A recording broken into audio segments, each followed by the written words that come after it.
Assalamualaikum warahmatullahi wabarakatuh. Bismillahirrahmanirrahim. Alhamdulillahi rabbil alamin. Wassalatu wassalamu ala ashrafil anbiya'i wal mursalin wa ala alihi wa sahbihi ajma'in, amma ba'du. Saudara-saudara kaum muslimin rahimakumullah, salah satu dari misi Islam ialah mengangkat harkat dan martabat manusia yang sebelumnya dibedakan oleh warna kulit, oleh suku bangsa dan bahasa. Seluruhnya diikat dengan satu akidah, menghilangkan perbedaan akibat warna kulit, suku bangsa dan bahasa. Termasuk dalam upaya itu betapa Islam telah mengangkat harkat dan martabat kaum wanita. Maka pada pertemuan kali ini kita akan membicarakan tentang peranan wanita sepanjang pandangan agama. Sebelum Islam datang, nasib perempuan nyaris hanya berputar di segitiga saja: dapur, sumur, kasur. Kasur, sumur, dapur. Seolah-olah wanita terpaut dengan tiga itu tadi. Seolah-olah wanita tidak bisa berbuat lebih banyak daripada itu. Bahkan di tengah masyarakat jahiliyah, bayi perempuan mendatangkan aib sehingga mereka lalu dikubur hidup-hidup. Maka datang Islam dengan tegas mencanangkan satu revolusi yang mengangkat harkat dan martabat kaum wanita. Nabi bersabda, "An-nisa'u imadul bilad, iza saluhat saluhal bilad, wa iza fasadat fasadal bilad." Wanita adalah tiang negara. Jikalau baik wanita, baiklah negara. Jikalau rusak wanita, hancurlah negara. Dalam berbagai ayat Al-Quranul Karim menjelaskan tentang wanita dan peranannya. Al-Quran bercerita tentang Siti Hawa. Al-Quran bercerita tentang anak perempuan Nabi Adam, Iklimah dan Labuda, yang menyebabkan Habil dan Qabil saling berbunuh-bunuhan.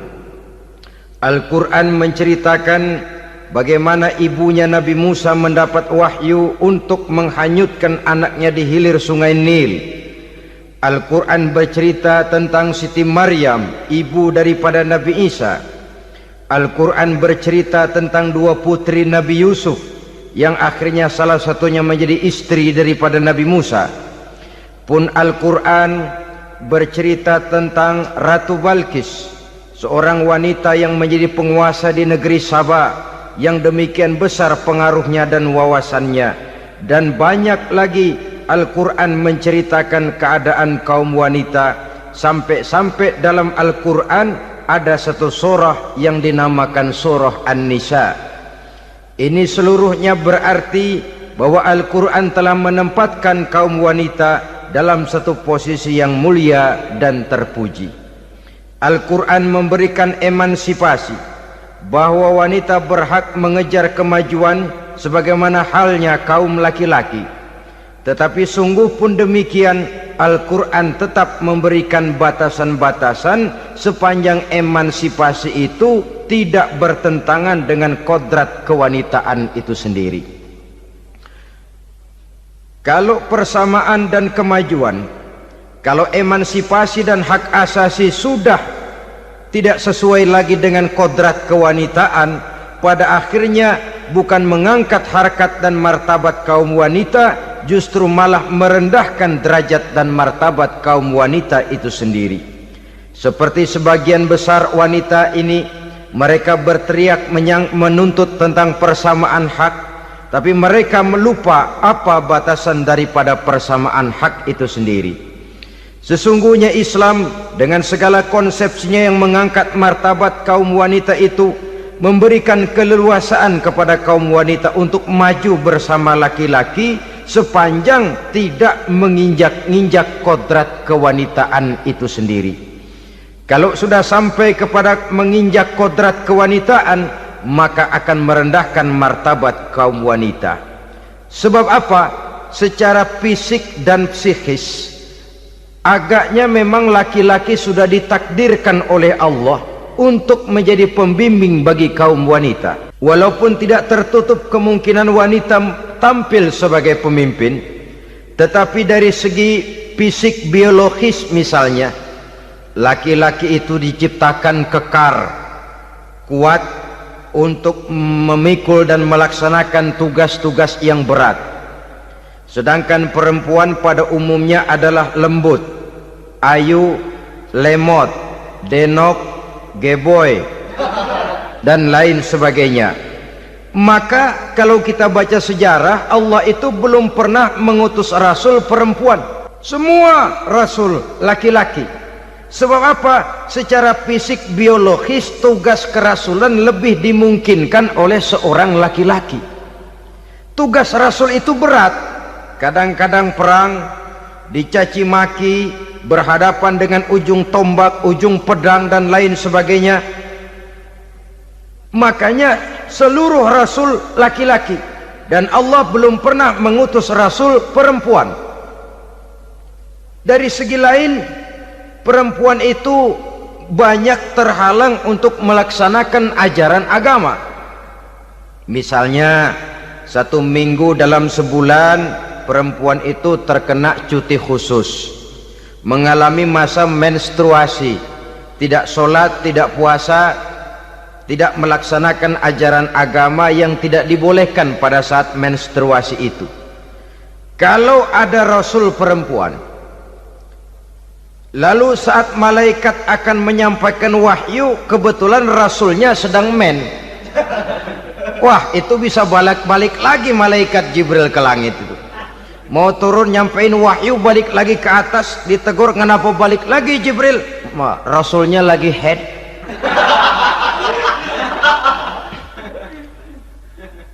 Atau pada saat agama dalam bahaya, agama dalam hinaan, agama dalam ancaman, rasulnya perempuan kebetulan sedang hamil besar.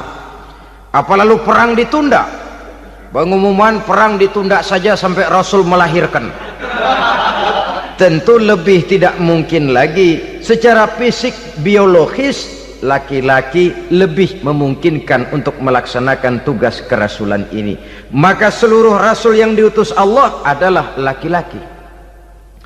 Saudara hadirin yang saya muliakan, sungguh pun demikian, Islam itu mengangkat martabat wanita sedemikian tinggi sebagai tiang negara yang menentukan jatuh dan bangunnya negara, yang ikut mewarnai bahkan menjadi warnanya suatu negara. Walaupun peranannya memang tidak begitu kelihatan, tapi sesungguhnya amat sangat menentukan. Oleh karenanya, secara umum emansipasi yang digariskan oleh Islam, emansipasi yang tidak bertentangan dengan kodrat kewanitaan di berbagai aspek kehidupan. Kalau sekarang emansipasi ini kelihatannya sudah salah pasang, salah kaprah. Bahkan belum lama kita menyaksikan bagaimana ada binaragawati.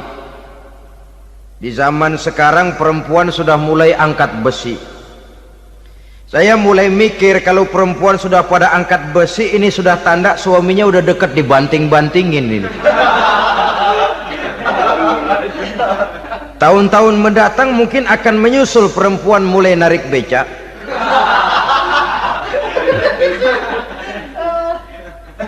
Nampaknya kan sudah tidak lagi mengindahkan kodratnya sebagai wanita.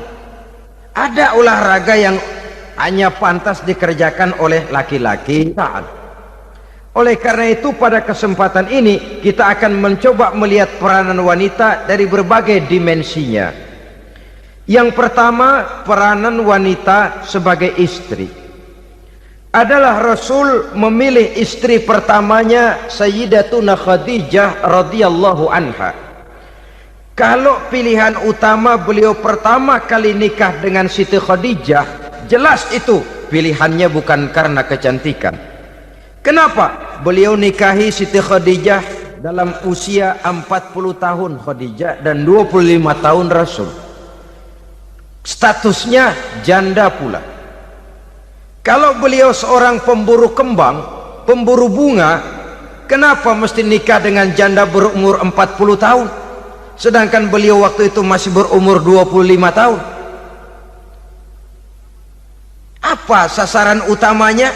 Bisa kita lihat nanti setelah beliau diangkat menjadi Rasul.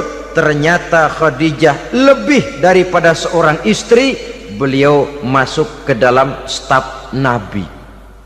Orang lain beliau belum beriman, beliau malah beriman lebih dahulu sebagai perempuan pertama yang masuk Islam. Orang lain memusuhi Nabi, beliau malah mengorbankan hartanya untuk membantu perjuangan Nabi. Istri setia semacam ini dengan peranannya sebagai istri yang sedemikian rupa memberikan andil yang sangat besar bagi kesuksesan dan keberhasilan seorang suami. Yakinlah saudara, tidak ada seorang suami bisa meraih sukses yang besar, jadi apapun dia, profesi apapun yang dipegangnya, apa dokter, apa insinyur, apa pejabat pemerintah, apa politikus, apa ekonom, apa budayawan, apa kiai, apa mubalik, tidak ada yang bisa meraih sukses yang besar tanpa peran serta istrinya, walaupun tidak begitu kelihatan dan nampak oleh pandangan mata yang zahir. Sebaliknya, seorang istri bisa mempengaruhi suaminya.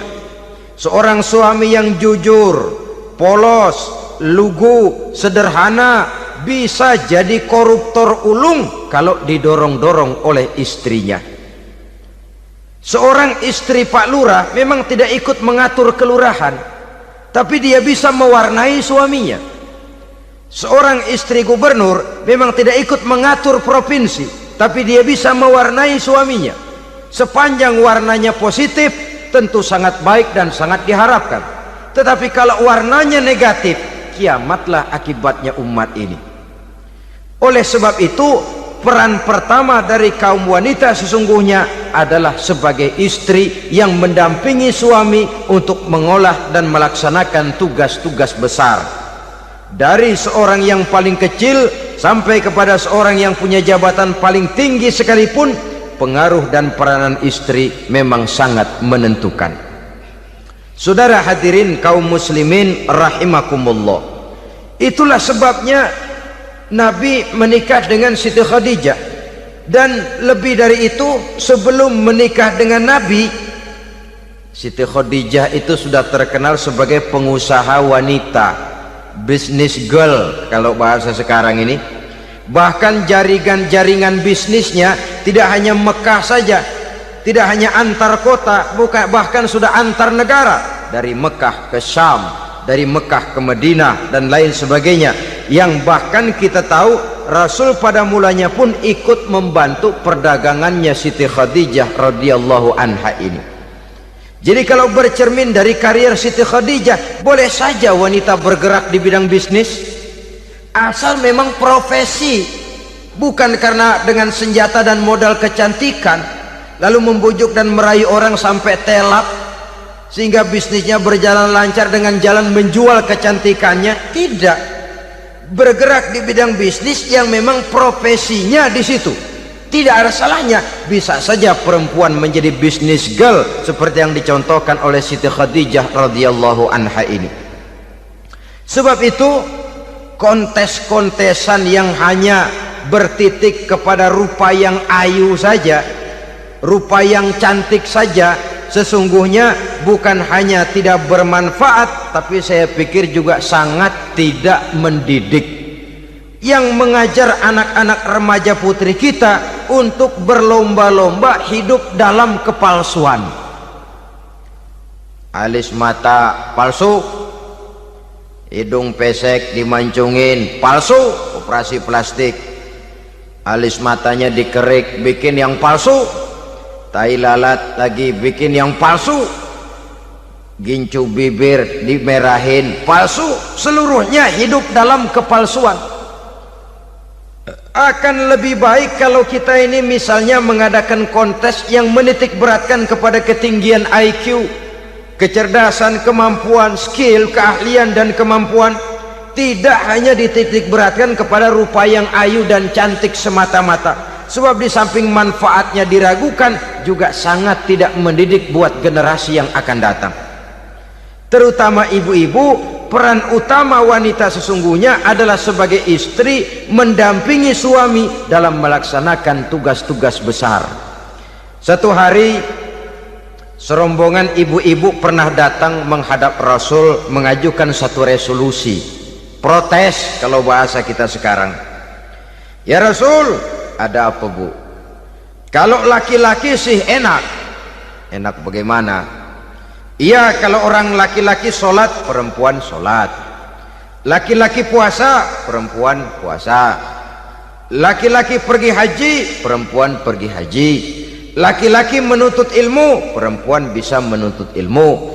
Tapi kalau laki-laki pergi jihad, perang membela agama, kami perempuan tidak bisa ikut jihad perang di medan pertempuran. Padahal pahala jihad sangat besar dan kami ingin mendapat pahala jihad. Tidak adil kalau begini ya Rasul, izinkan kami pergi jihad. Ini perempuan di zaman Rasul, kalau ada kebaikan tidak bisa ikut, rasanya rugi bukan main, lalu protes. Apa jawab Rasul? Beliau senyum. Ibu-ibu jangan khawatir, walaupun ibu-ibu tidak maju ke medan perang, ada ibadah yang pahalanya sama dengan pahala jihad itu. Apa ya Rasul? Beliau menjawab, jihadukunna fi baitikunna. Jihadnya ibu-ibu, jihadnya kaum wanita adalah di rumah tangganya sebagai istri. Memasak makanan suaminya, mencuci pakaian istrinya, mengasuh, merawat dan membesarkan anak-anaknya, itu seluruhnya bagian daripada ibadah yang pahalanya tidak kurang dengan pahala jihad.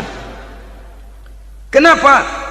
Al-Quran itu memberikan sesuatu sesuai dengan kedudukannya. Kalau perempuan pergi perang jihad membela agama, musuhnya laki semua, kayak apa perangnya? Itu musuhnya bisa nggak mau pakai pedang, perangnya udah gulat aja udah. Sehingga Rasul lalu memberikan satu jalan keluar yang membuat wanita-wanita itu lega. Jihadukunna fi baitikunna. Ibu-ibu sih tidak usah khawatir, jihad ibu adalah di rumah tangga ibu-ibu semua. Sejak bangun tidur sampai tidur kembali, nyaris kaum ibu itu 24 jam pekerjaannya. Sebagai istri, dia melaksanakan jihad di rumah tangganya. Peranan wanita yang pertama adalah sebagai istri, yang walaupun tidak kelihatan dan menonjol seperti halnya laki-laki, tapi sangat mewarnai, bahkan menjadi warna dari tugas apapun yang dihadapi oleh suaminya. Dulu ada seorang orator, kalau pidato hebat bukan main. Kalau dia bernada gembira, semua orang senyum. Kalau dia bercerita tentang sesuatu yang sedih, satu masjid orang nangis. Orang tanya kepadanya, Pak, bisa pidato begitu hebat, siapa yang bikin? Ya saya sendiri. Istrinya dari belakang bilang, tidak, yang bikin pidatonya hebat saya. Kata suaminya, mana bisa, saya, kata istrinya. Kalau saudara tidak percaya, tunggu Jumat depan, dia khutbah Jumat, saya akan bikin khutbahnya tidak hebat, kata istrinya. Sudah hari Rebo, siap-siap mau bikin konsep khutbah, baru mau nulis, datang istrinya, Bang, tolong pegangin anak, saya mau ke warung. Mau bikin konsep lagi, kata istrinya, Bang, tolong ini, tolong itu, tolong ini. Sampai mau berangkat khutbah Jumat, khutbah belum selesai dibikin. Begitu naik mimbar, kehabisan bahan. Sudah 10 menit masih ama ba'du. Ini yang dengar heran, ini orang kok bicaranya bisa cuma amat sama badu saja.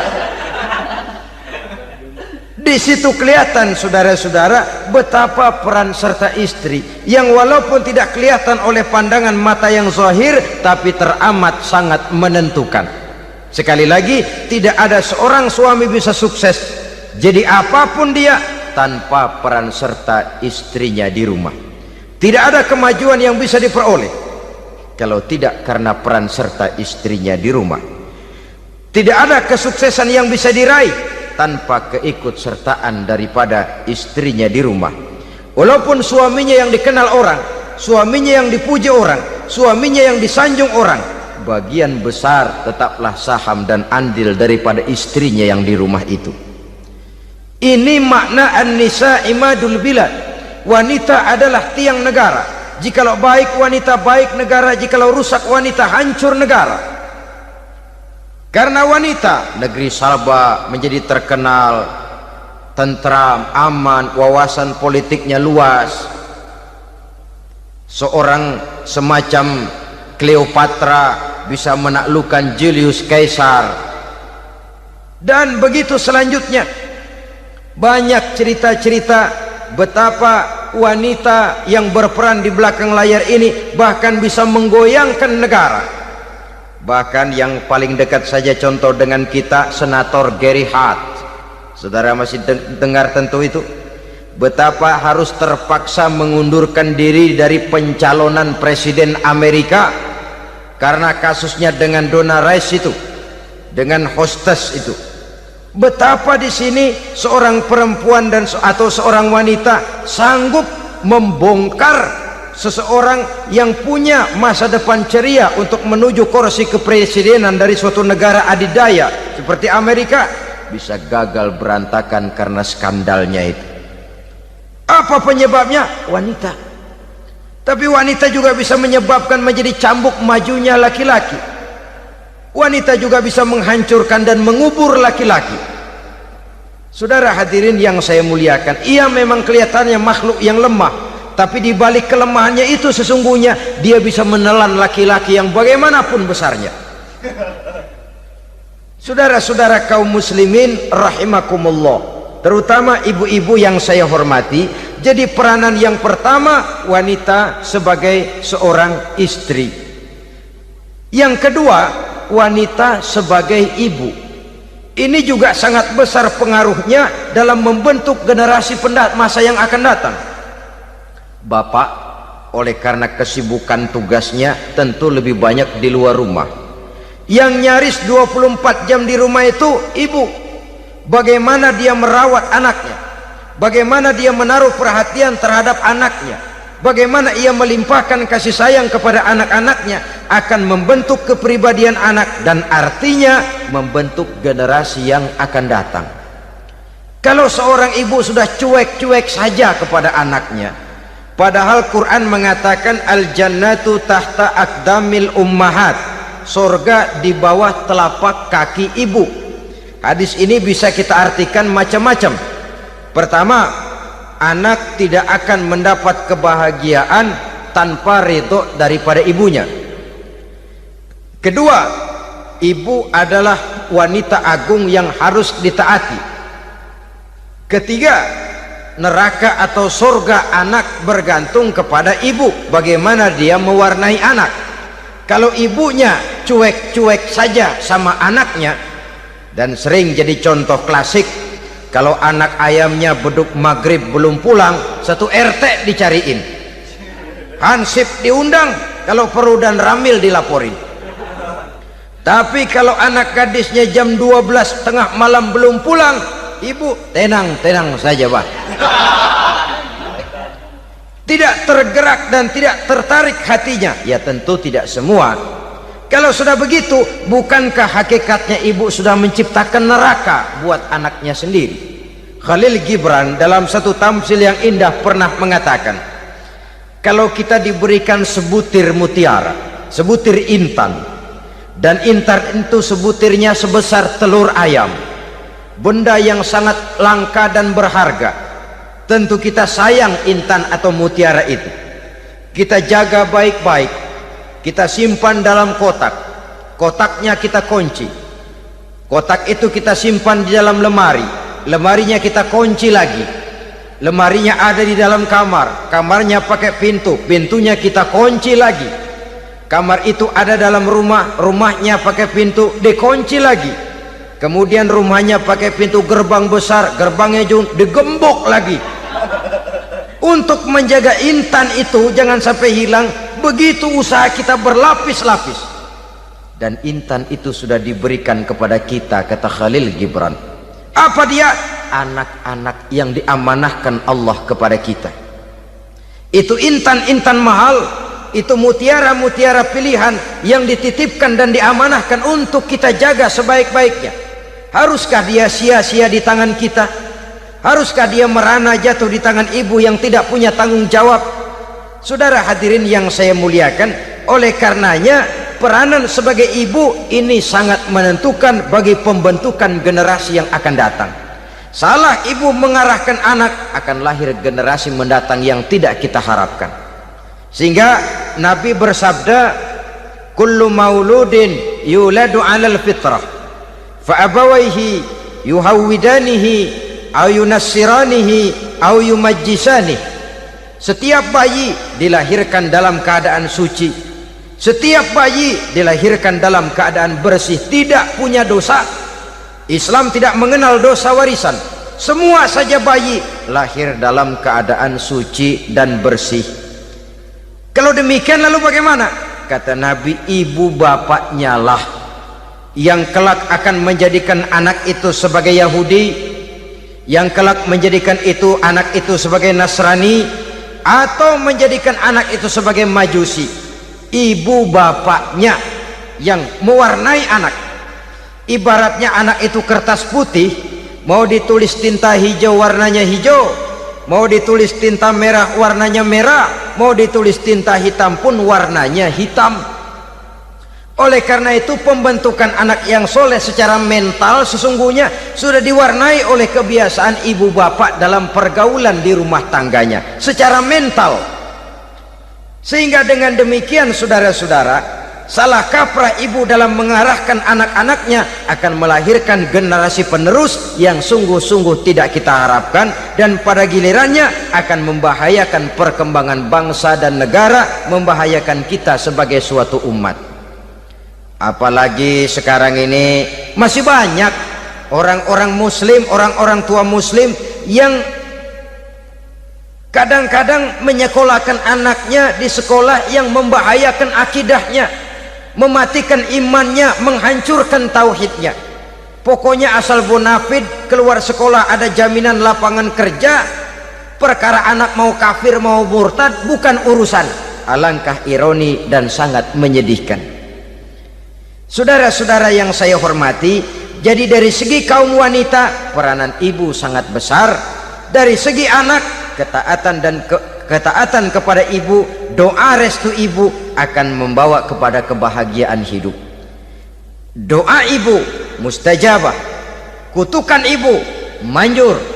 Beberapa hikayat dan riwayat menjadi contoh dan tamsil buat kita betapa tidak ada satu kebahagiaan di dunia ini yang bisa ditegakkan tanpa doa restu daripada ibu.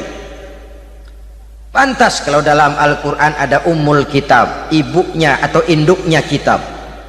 Tiap negara punya ibu kota, bapak kota tidak ada. Lalu lagi wawasan Nusantara disebut ibu pertiwi, bapak pertiwi kemana tahu. Saudara hadirin yang saya muliakan, lalu dalam peringatan hari-hari besar nasional ada yang namanya Hari Ibu. Hari bapak nggak pernah diperingati. Ada hari ibu, dan ibu itu pun ada Ibu Kartini, ada Ibu Dewi Sartika, dan macam-macam lagi yang seluruhnya merupakan refleksi dan gambaran betapa peranan kaum wanita di dalam kehidupan ini yang memang banyak mewarnai dan menjadi warna dari suatu kegiatan.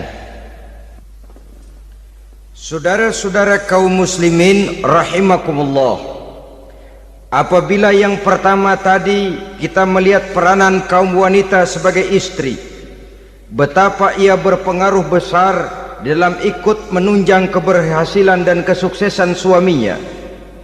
Kemudian pada peranannya yang kedua, wanita sebagai ibu di rumah tangga, betapa ia ikut membentuk, mempengaruhi, mewarnai dan membimbing kepribadian anak sebagai generasi penerus, maka pada peranan yang ketiga ini kita akan melihat wanita sebagai social agent, sebagai penggerak kegiatan sosial di berbagai bidang kehidupan.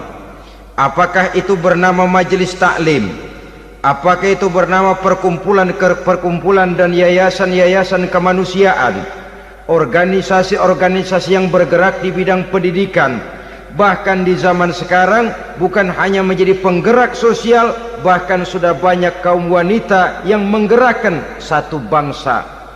Dunia mengenal Margaret Thatcher, dunia mengenal Indira Gandhi, dunia mengenal Bandara Naike, dunia mengenal Corazon Aquino, dunia mengenal Golda Meir dulu itu dari Israel, dunia mengenal Imelda Marcos yang ambisius tapi yang kemudian melangkah kepada jalan yang negatif dari tujuan semula. Ini bukan hanya sekedar social agent, tapi bahkan sudah mengarah kepada menggerakkan dan mewarnai suatu bangsa. Islam membuka pintu ke arah itu. Wanita duduk dan berfungsi sebagai social agent, mengurus berbagai macam perkumpulan yang bertujuan kepada kebajikan, menyantuni yatim piatu, memelihara kesehatan, menyayangi binatang, memelihara kelestarian lingkungan dan lain sebagainya. Islam membukakan pintu sepanjang peranan sebagai istri dan sebagai ibu tidak diabaikan. Ini sebab yang utama. Salah seorang perempuan, kaum wanita, kalau terlalu aktif berorganisasi, terlalu aktif bermasyarakat, terlalu aktif dalam berbagai macam perkumpulan, lalu melupakan tugas utamanya sebagai istri dari suaminya, sebagai ibu dari anak-anaknya. Ibu asik rapat sana rapat sini, anak tidak pernah diajak rapat, akhirnya si anak bikin perkumpulan sendiri, rapat menurut versi mereka, sehingga akibatnya yang timbul anak merasa kurang diperhatikan oleh ibunya. Ngaji bagus, tapi kalau sepanjang hari ngaji saja, suami pulang mau makan tidak ada makanan, mau berganti pakaian belum lagi diteriska pakaiannya, tentu ini melupakan fungsi yang utama.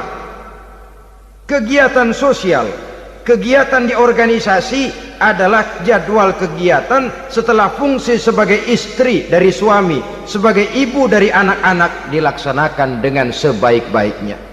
Bukan tidak baik ngaji, kalau dari ngaji ke ngaji saja, bangun tidur ngaji, jam 7 ngaji, berangkat jam 11, sholat zuhur berangkat ngaji lagi, pulang sore, malam ngaji lagi. Suami tidak terurus, anak-anak pun terbengkalai, rusaklah rumah tangga. Dan bukankah satu bangsa terdiri dari satu tatanan masyarakat, dan tatanan masyarakat yang paling kecil bernama keluarga. Keluarga merupakan unit dari masyarakat, unit yang terkecil, dan keluarga terdiri dari pribadi-pribadi yang merupakan bapak, ibu, dan anak-anak. Sehingga masyarakat bangsa yang baik terdiri dari masyarakat yang baik, masyarakat yang baik tersusun dari keluarga-keluarga yang baik, dan keluarga yang baik akan muncul dari pribadi dan individu yang baik. Pribadi dan individu yang baik yang sadar mana kewajiban yang primer, mana kewajiban yang sekunder. Sebagai social agent, dia lalu mawas diri dengan tetap mempertimbangkan kodrat kewanitaannya itu tadi. Saya ikut prihatin kalau ada perempuan main sepak bola, dan saya yakin betul kalau perempuan main sepak bola, yang nonton pasti bukan nonton bola. Ya mungkin bola juga, tapi bola yang mana itu wallahu a'lam. Ya dicari olahraga yang sesuai dengan kodrat kewanitaan begitu. Dicarilah olahraga yang sesuai dengan kodrat kewanitaan. Sepak bola sudah maju, ya belakangan saya katakan tadi muncul lagi wanita angkat besi. Belakangan bisa kita bayangkan wanita main tinju. babak belur sudah kalau sudah begitu. Kemajuan dengan melupakan kodrat kewanitaan akan menyengsarakan kaum wanita itu sendiri. Silahkan maju menjadi social agent, menjadi penggerak di masyarakat. Para istri Rasul bisa kita jadikan satu figur. Siti Khadijah, figur sebagai istri pendamping yang setia. Dikala suaminya bingung, ia tampil memberikan pandangan. Dikala suaminya bingung, ia memberikan tanggapan. Dikala suaminya dimusuhi orang, ia menampakkan kesetiaannya. Kau tidak sendiri bang, aku di sisimu. Dikala jiwanya gelisah ketika pertama kali menerima wahyu berhadapan dengan malaikat Jibril, Khadijah yang menghibur. Kalla ma yukhzikallahu abada. Tidak apa-apa bang, Allah tidak akan menyusahkan kau untuk selamanya. Tenang sajalah, tenang. Abang orang baik-baik, Allah tidak akan menyengsarakan abang. Peran sebagai istri. Dan Rasul mantap, sehingga bertahun setelah Khadijah wafat selalu terkenang dan dikenang oleh Rasul. Pernah satu saat beliau itu seperti orang melamun. Aisyah tanya, kok seperti ngelamun bang? Iya, kata Rasul, saya seperti mendengar suara terompahnya Khadijah di surga. Padahal Khadijah sudah lama wafat. Aisyah mendengar itu rada sedikit manyun. Kata Aisyah, bang, cukup sekali ini saja, jangan sebut-sebut lagi nama itu ya. Cemburu rupanya. Ya soal cemburu sih nggak bini Nabi, nggak bini kita, namanya cemburu. Perempuan mesti ada. Apa jawab Rasul? Ya Humairah, Aisyah, haruskah saya melupakan seseorang yang dikala orang lain memusuhi saya, dia mati-matian membela saya. Dikala orang lain mau membunuh saya, dikorbankan hartanya untuk membantu perjuangan saya. Mestikah saya melupakan orang yang begitu baik? Tidak Aisyah. Sepanjang nafas masih ada, sepanjang itu saya tidak akan bisa melupakan Khadijah sayang. Peran sebagai istri Khadijah ini, peran sebagai istri. Suaminya bingung, istrinya memberikan hiburan. Kadang kan tidak, suami bingung, istri bingungan lagi. Ya sudah, mari ramai-ramai kita bingung sudah. Bukan mencari jalan keluar, yang sudah bingung malah ditambahin bingung lagi. Saudara hadirin yang saya hormati, lalu figur Siti Aisyah, muda, cantik, kreatif, cerdas. Kalau bahasa sekarang barangkali wanita karier ini. Ini figur-figur loh. Jadi punya keistimewaan masing-masing, sehingga ada pilihan. Ya tentu orang mencari istri itu kan karena ada dasar pilihan. Mungkin rupanya kurang menarik tapi akhlaknya bagus. Mungkin akhlaknya sedang-sedang saja tapi potongannya cakep, masih ada pilihan. Sudah potongan jelek, akhlak bejat, emangnya lu milih merem tempo hari ya?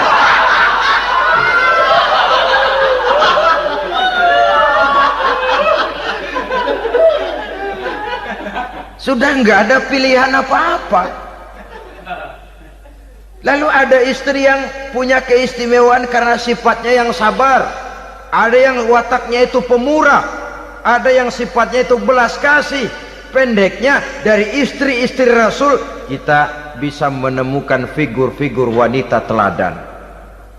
Sehingga keliru kalau kaum orientalis barat mengatakan Rasulullah itu katanya sesungguhnya adalah seorang seks mania, istrinya banyak. Oh ini memang bajingan ini orientalis ini. Kalau Rasulullah itu seorang seks mania, tentu yang dinikahinya itu pertama jelas gadis semua, yang kedua tentu cantik-cantik semua. Dari istri-istri beliau yang dikawininya dalam keadaan gadis cuma Siti Aisyah. Selebihnya janda. Apa pertimbangannya? Menyantuni yatim-yatimnya, mengayomi janda-janda yang ditinggal suaminya gugur di medan perang, untuk memperkuat keimanannya. Itu pilihan utama Rasul.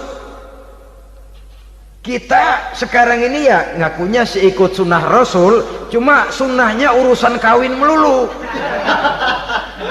Ada duit sedikit, kawin maning, kawin maning.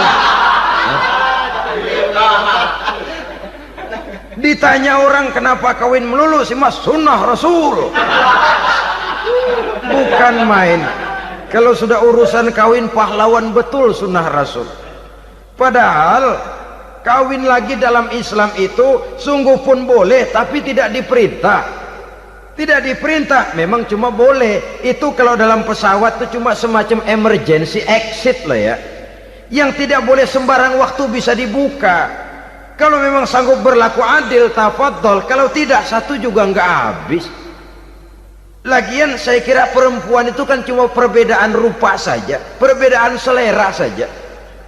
Seperti singkong dengan sate, bedanya kan cuma di tenggorokan. Kalau sudah masuk ke perut, kenyangnya kan sama. Perempuan cuma berbeda dalam selera, rasanya barangkali ya, barangkali.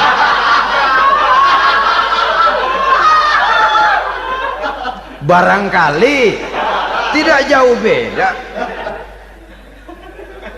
Saudara hadirinlah, Islam ini mengatur lewat pintu yang dinamakan nikah itu tadi, sehingga dengan demikian bisa dinikmati secara tenang, tentram.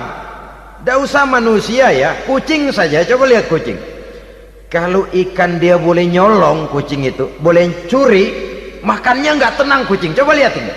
Asal dia nyolong ikan, makannya juga mindik-mindik. Matanya nengok kiri, nengok kanan. Ada sedikit gerusak, kabur. Secara nalurinya kucing tahu kalau ini ikan curian, makannya nggak tenang dia. Tapi kalau ikan kita kasih, kucing anteng, geledek juga nyamber, manteng aja dia. Nalurinya mengatakan ini ikan dikasih sama yang punya, tenang dia. Saudara hadirin yang saya hormati, orang juga gitu. Kalau hubungan suami istrinya sudah sah, diikat dengan akad nikah, tenang, anteng, nggak gerasak gerusuk, nggak kayak diubur-ubur maling, anteng aja. Dan yang ngintip juga buat cuek aja udah. Biarin aja dia ngintip, capek sendirilah.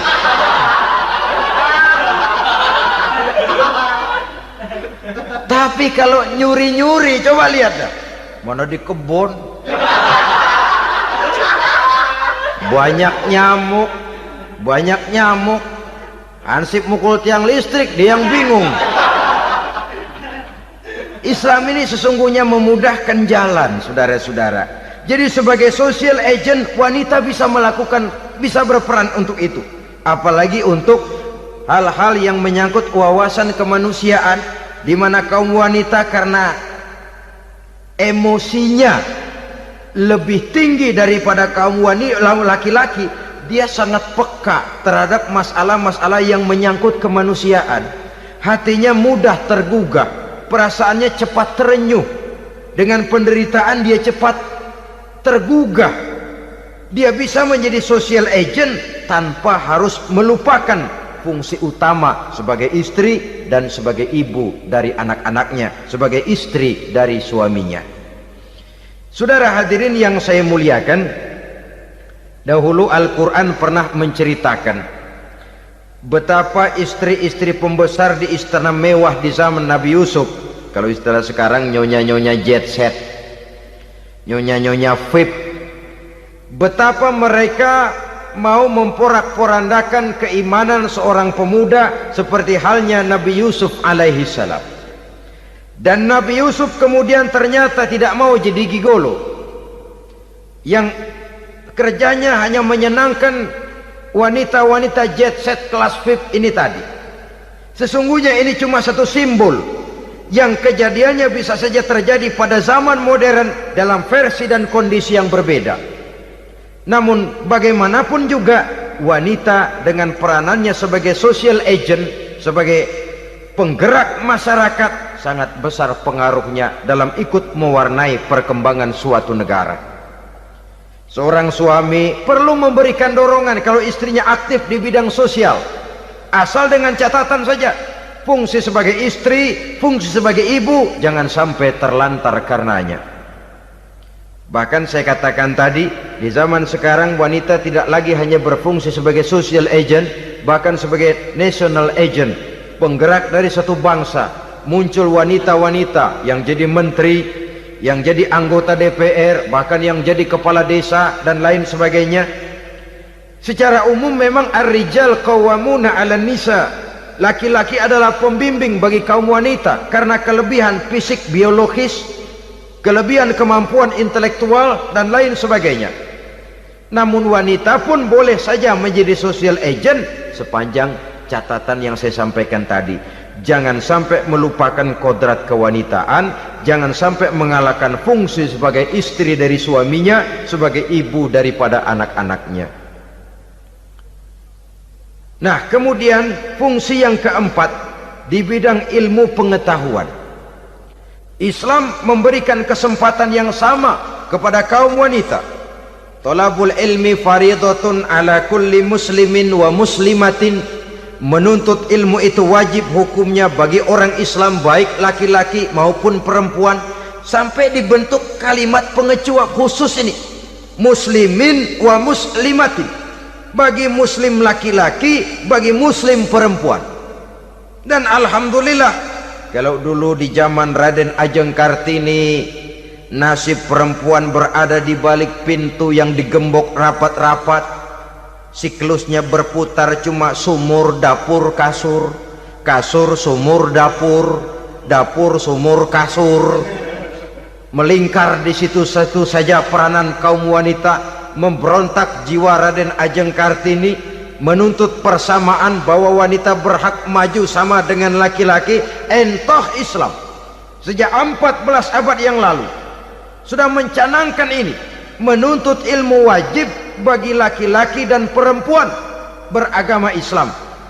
Orang Islam baik dia laki-laki, baik dia perempuan, wajib menuntut ilmu. Ilmu dalam artian umum, tidak hanya sekedar fikih tauhidnya, ya di bidang kedokteran, di bidang teknik, di bidang hukum dan lain sebagainya. Ini yang perlu dibanggakan. Kalau perlu, ini yang perlu diadakan kontes, kontes IQ, wanita yang paling berprestasi di bidang ilmiah, wanita yang punya prestasi di bidang menjaga kelestarian lingkungan hidup, wanita yang punya prestasi menggerakkan sosial, menyantuni yatim piatu, memelihara kesehatan. Adakan kontes macam itu untuk mendorong. Ini enggak, kalau kontes yang diukur betis, bibir, pinggul, payudara, lubang hidung, ukur sekalian kita. Apa manfaatnya dan apa unsur pendidikan yang ada di dalamnya? Tidak menguntungkan, tidak mendidik, dan tidak membawa manfaat. Kecuali lalu yang timbul pola hidup konsumen, pola hidup konsumer, pola hidup yang material, pola hidup yang wah, pola hidup yang gemerlapan. Ya, kalau oleh anak-anak muda yang terjangkau, kalau tidak, dia hanyut ditelan mimpinya. Dia ingin bergaya hidup jet set, sementara dia dihadapkan oleh kenyataan bahwa dia tinggal di kampung, ibu bapaknya orang kampung, dan lain sebagainya. Jiwanya berontak, terjadilah kegalauan, terjadilah kerancuan, terjadilah komplikasi, perang di batin antara keinginannya dengan lingkungan nyata yang dihadapinya. Dan kalau sudah ada gejala semacam itu, penyakit-penyakit kejiwaan akan mudah muncul. Ini gejala terutama buat orang-orang yang tinggal di daerah transisi. Kota besar bukan, kampung banget juga enggak, daerah cekak. Akibatnya gayanya ya sering gaya enggak karu-karuan, gaya kepalang tanggung jadinya. Saudara hadirin yang saya muliakan, akhirnya apa? Santri tapi lagunya kayak koboi, koboi tapi sesungguhnya santri. Saudara hadirin yang saya hormati, maka di bidang ilmu pengetahuan wanita mempunyai peranan yang sangat besar. Dia bisa tampil dengan karya-karya ilmiahnya yang membawa manfaat bagi perkembangan agama, bangsa dan negaranya. Majulah kaum wanita dengan ilmu pengetahuan, tuntutlah ilmu seluas-luasnya. Kita hidup di satu negara yang merdeka, kita beragama yang memberikan satu keyakinan bahwa menuntut ilmu merupakan kewajiban, bahwa peranan wanita tidak hanya di belakang dapur, lain sebagainya yang seluruhnya terpantul dari dinamika kehidupan kaum wanita. Saudara-saudara kaum muslimin rahimakumullah. Kemudian yang kelima, peranan wanita dalam bidang agama. Kita bersyukur sekarang ini gejalanya dimanapun pengajian, biasanya lebih ramai pengajian ibu-ibu dari bapak-bapak. Peringatan hari-hari besar keagamaan, biasanya lebih ramai ibu-ibu daripada bapak-bapak. Pengajian ibu lebih ramai, padahal kalau bicara sibuk, lebih sibuk ibu daripada bapak misalnya. Kalau sudah pengajian bapak-bapak, biasanya pengajiannya ramai cuma 3 giliran itu. Pembukaan, maulid, penutupan. Kalau sudah yang rutin pengajian tiap minggu, 3 pojok yang ngaji. Yang atu nguap, yang atu pules, yang atu ngiler.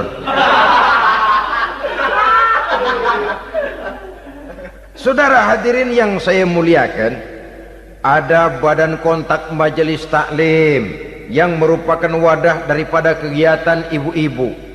Ada Ittihadul Muballighat, Persatuan Muballighat, ada Persatuan Para Asatizah, dan macam-macam lagi peranan ibu-ibu di dalam kehidupan beragama. Tapi sesungguhnya harus dimulai dari bagaimana si ibu mewariskan jiwa agama kepada anak-anaknya di rumah tangganya. Kalau itu gagal, dia mau melangkah ke masyarakat, dia sudah gagal sejak awal sesungguhnya. Keberhasilannya dia menata masyarakat akan mengakibatkan dia nanti bernasib seperti Nabi Nuh. Berhasil mengajak beberapa orang kafir mengikuti ajarannya, tapi gagal mengislamkan putranya sendiri Kan'an.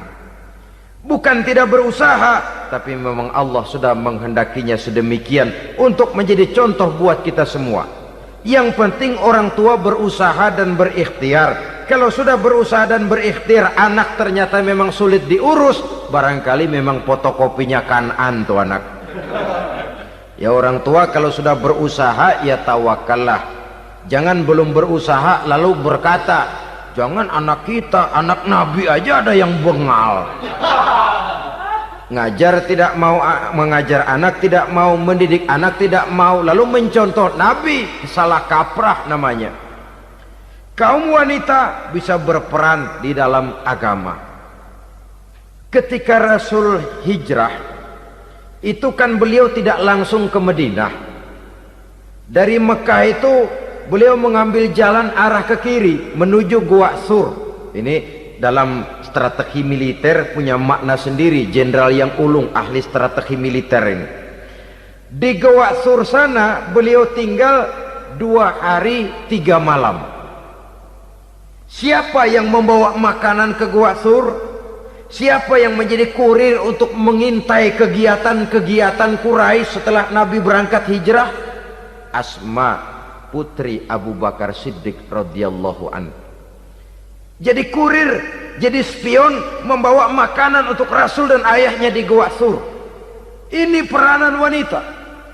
Di tengah bahaya, di tengah keadaan posisi terjepit, Rasul di dalam gua, diamatinya keadaan Quraisy, dilaporkannya kepada Rasul. Jasa seorang wanita bernama Asma, putri dari Abu Bakar Siddiq radhiyallahu anhu.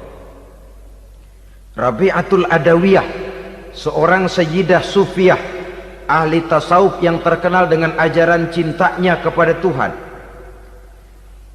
Dia bisa menjadi tokoh wanita dalam gerakan sufi oleh karena kegiatannya di bidang agama, dalam arti mujahadahnya kepada Allah subhanahu wa ta'ala. Dia korbankan bagian besar daripada hidupnya untuk mengabdi kepada Allah. Setelah suaminya meninggal, seumur hidup dia tidak pernah nikah lagi. Bukan tidak cantik, cantik. Bukan tidak ada yang mau, banyak yang meminang. Bahkan diantaranya termasuk Sufyan Tsauri, seorang tokoh juga, pernah mencoba meminang beliau. Kata Sufyan, Rabi'ah, bagaimana? Kamu kan janda? Iya. Lalu, lah saya kan duda. Jadi bagaimana? Daripada kita masing-masing sendiri-sendiri kan lebih baik kita join. Maksud kamu apa? Saya mau meminang kamu. Boleh? Tapi mas kawinnya saya minta engkau jawab 4 pertanyaan saya. Kalau bisa, diri saya seutuhnya saya berikan kepada kamu. Kalau tidak, tidak usah saja. In ajabtani fi 4 masail fa ana laka. Kalau engkau sanggup menjawab 4 pertanyaan saya, seluruh diri saya bulat-bulat saya serahkan kepada kamu. Yang pertama, Sufyan, semua orang kan bakalan mati. Iya. Ya soal mati sih sama, mati. Cuma hakikat mati kan lain-lain. Ada yang matinya itu husnul khatimah, mati baik di akhirnya. Lagi ngaji, mati. Lagi baca Quran, mati. Lagi sholat, mati. Lagi dengar ceramah, mati. Lagi sodakoh, mati. Itu mati-mati yang su'ul khatimah. Ada yang mati itu mati yang husnul khatimah, maksud saya. Ada mati itu yang disebut su'ul khatimah, jelek di penghujungnya. Lagi nyekek botol, mampus. Lagi banting kartu, plak plak, habis. Lagi makan riba, mati. Lagi zina, mati. Lagi nipu, mati. Kira-kira kalau saya nanti mati, su'ul khatimah apa husnul khatimah? Loh, saya nggak tahu, kamu mati saja belum. Tidak bisa kamu jawab, tidak bisa. Yang kedua, setelah mati kita masuk ke alam kubur. Di kubur kita akan dapat nikmat kubur atau azab kubur. Hari itu kira-kira saya dapat nikmat apa dapat azab? Saya tidak tahu. Di padang mahsyar setelah ditimbang kita dapat kitab di tangan kanan kalau baik, di tangan kiri atau dari belakang kalau jahat. Hari itu saya dapat kitab di tangan kiri apa tangan kanan? Saya nggak tahu. Yang keempat, orang akan lewat di atas sirat. Yang selamat sampai surga, yang celaka sampai ke neraka. Kira-kira saya yang selamat apa yang celaka? Wah, kata Sofyan, gua nggak tahu, udah butak dah lempangan itu deh. Kalau kau tidak tahu, Sofyan, tidak bisa jawab 4 pertanyaan ini, maaf saja, lamaranmu saya tolak dan saya tidak akan nikah. Ini yang saya khawatir. Maka dia terkenal sebagai Sayyidah Sufiyah, tokoh wanita dalam dunia sufi. Dan artinya wanita bisa berperan banyak dalam bidang agama, sebagai pengasuh majelis taklim, sebagai pengasuh yatim piatu, sebagai gerakan-gerakan keagamaan yang positif dan lain sebagainya. Ini dimungkinkan karena Islam menunjang harkat dan martabat kaum wanita. Maka majulah kaum wanita Islam Indonesia dengan tetap menjaga kodrat kewanitaannya. Inilah yang kita sampaikan pada kesempatan ini. Terima kasih atas segala perhatian, mohon maaf atas segala kekurangan. Wassalamualaikum warahmatullahi wabarakatuh.